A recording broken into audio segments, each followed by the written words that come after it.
Tonight, shining a light on downtown Chico's struggles and successes as the city center continues to change. Plus. And I think it's terrific what this acquisition is going to bring to my hometown and all the people that are here. New tonight, a cannery bankruptcy to our south brings the promise of new jobs and an economic boost to Orville. And new developments, hundreds of students in Reading walked out of class today hoping to bring back a football coach once linked to a hazing lawsuit. Covering Northern California. You're watching Action News Now. Breaking news.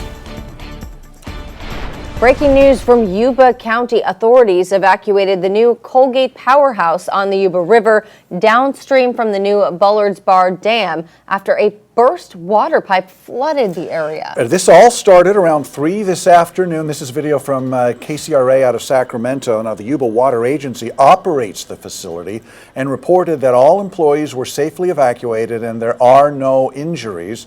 Now that we are working to learn more about the extent of damage at the facility and what caused the pipe to burst, we will, of course, update you on air and online as we get more information into our newsroom.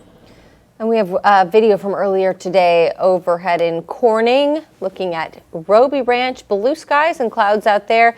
And I believe that our chief meteorologist is preparing to let us know what we can expect for this. You can't find a chair to sit in, I'll tell you that much. Yeah, what should I do about that? My chair, I guess you can. I'm going to go straight to the wall on that one. That was my bad. We're going to start off with our beautiful temperatures for today. Things are going to change because temperatures are going to drop. But right now, right around low to mid 60s in the valley, up in the mountains. Chilly though, keep that jacket on with temperatures in the 40s. So look at our winds. They're not too bad, but we're expecting wind advisories soon. Those winds will pick up after the weekend. Visibility pretty good right now. Could see some overnight fog, patchy fog. The dense fog will stay further to the south. But again, I just talked about it. Storms headed our way. Winter storm watch for 3,000 feet and up elevation. We could see a foot of snow between 3,000 and 4,000 feet. Several feet when you go up higher. But the thing is here, other than the strong winds, we're going to have snow levels by Wednesday could drop down to 2,000 feet. Got to be chilly and stormy. We'll talk more about it in a few minutes. Thanks, Howie. Pacific Coast producers' takeover of Del Monte's canned fruit and fruit cup inventory means a big boost locally. Action News Now reporter Emilio Del Carpio traveled to PCP's cannery in Orville to find out what the deal means for the global brand and for the community that helps produce it. Pacific Coast Producers has acquired the inventory of Del Monte and S&W fruit cups and canned fruit. The company also secured the rights to produce, package, and market those products in the United States and Mexico.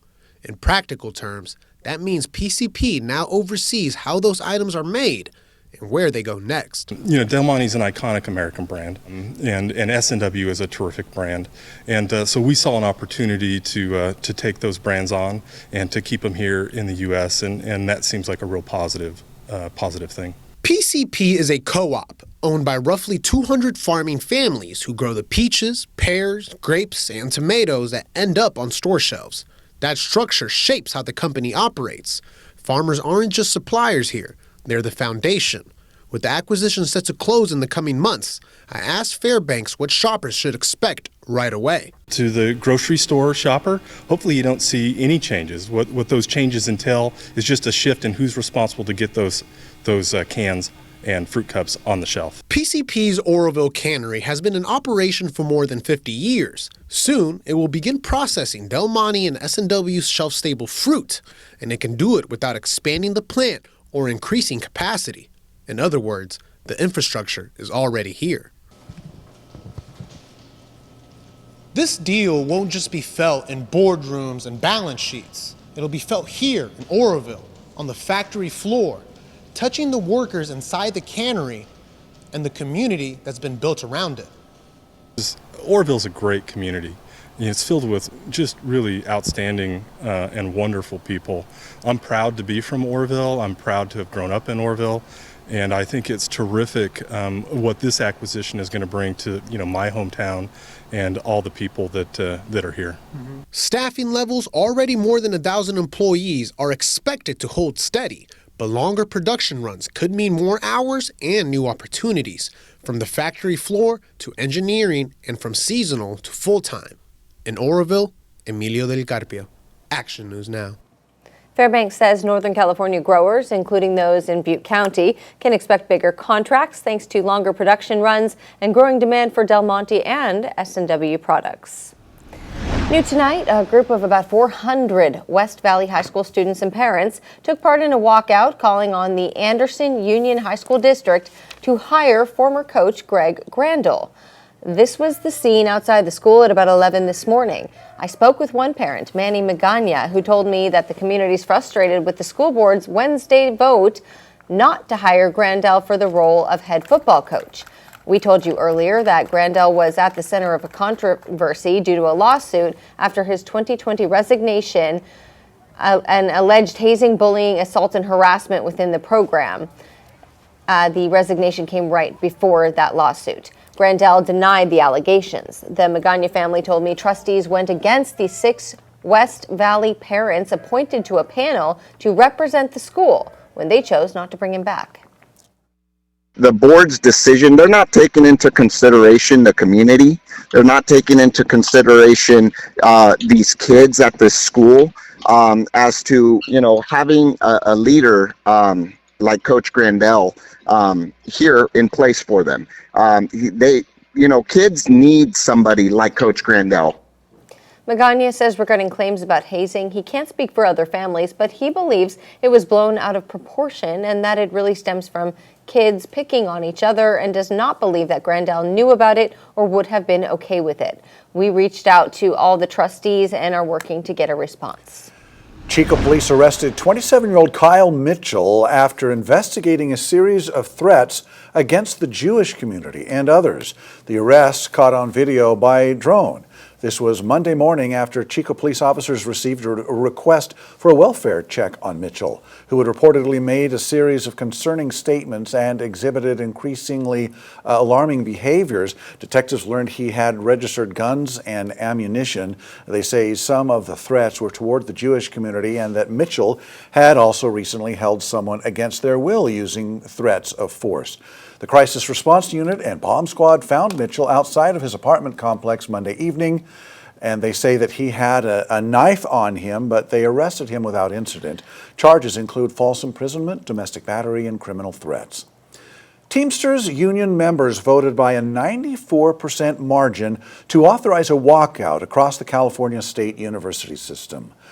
Union leaders say CSU refuses to pay contractual raises and salary steps set for July 2025 and accuse the system of unfair labor practices, including bad faith bargaining. Picket lines and rallies are planned at all 22 CSU campuses, including Chico State, starting next Tuesday. We reached out to Chico State. A representative told us the university is aware of the strike, but they anticipate operations will continue as normal, including classes and student services. The full statement is on our website. Nurses and healthcare workers at Shasta Regional Medical Center are also planning a strike next week. Yeah, theirs is a one-day strike calling for safer staffing and better patient care. The California Nurses Association says staff have been negotiating since last August, pushing for a contract that keeps experienced workers and improves safety. The union represents 600 nurses and healthcare workers at Shasta Regional. Now, what you're looking at is older video from a previous strike. They say the strike will happen next Thursday, and hospital leaders say they have already offered wage increases and benefits. The hospital also said in a statement, in part, the planned one-day strike will not disrupt patient care, and our hospital will continue to provide trusted, reliable services to the community. Find that full statement on our website. Schubert's ice cream and candy has been a staple in Chico for decades. Action News Now reporter Bea Barbosa joins us live from Schubert's in downtown Chico. Bea, this marks their 88th year in business.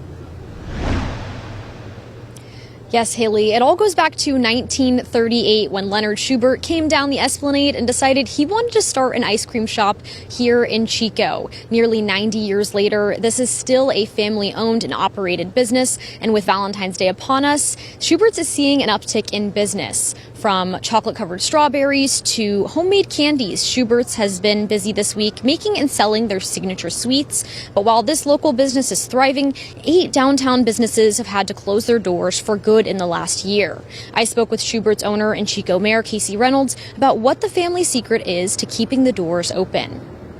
I don't know exactly what it is. I know continuing to do a quality product. When vanilla went astronomical, we did not change the vanilla we use. We paid more, we didn't raise our prices, and we can still continue to put out a quality product. I learned that from my grandpa. He said no matter what, even when dairy goes high, things go high, you always continue to use really high quality products. You don't cut. Reynolds says she thinks the reason several downtown businesses are closing is because of a change in shopping and buying patterns, coupled with labor, food, and insurance costs being high.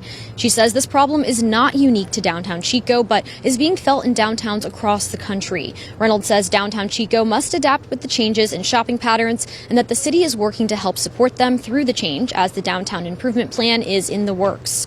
Reynolds tells me that it's more important now than ever for people to shop local. She says people need to support small businesses before they're gone. Reporting live in Chico, Bea Barbosa, Action News Now. Bea, did you support the small business by buying yourself some chocolate? I sure hope so.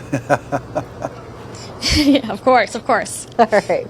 Well, plans to add an entertainment zone focused on drawing more people downtown are expected to come before Chico City Council next month. The Shasta Regional Medical Center's Go Reading 2026 luncheon took place today at the Wind River Resort and Casino. The luncheon educates community members on heart health and how to spot the telltale signs to get checked out before something happens.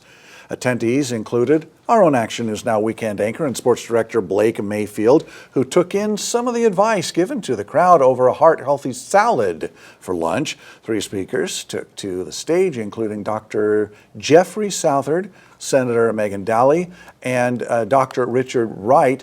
Dr. Wright stated that each year women die more from heart disease and heart-related illnesses than all cancers combined. Action News Now is a proud sponsor of the Go Reading Luncheon.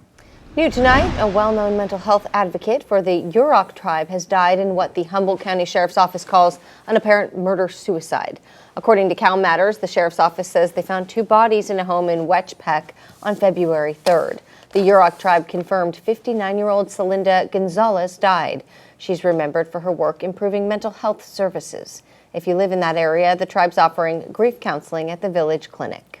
Microchip checkpoints for lost pets are coming to Tehama County. The Board of Supervisors approved the program this week, allowing animal services to place microchip scanners at accessible locations. Community members who find a lost or stray pet can scan for a microchip without having to travel to the Animal Services office, which is in Red Bluff, or to a veterinarian's office. A microchip is approximately the size of a grain of rice and placed beneath the skin of the pet. Yes, the camels are real, and yes, they traveled really far. A camel crossing this morning in Butte County. We show you the scene that took drivers by surprise. Plus, new at 5, why mountain lions have a shot at boosting their numbers in our state. And the battle to fund the government centers on the Department of Homeland Security. We show you where things stand tonight.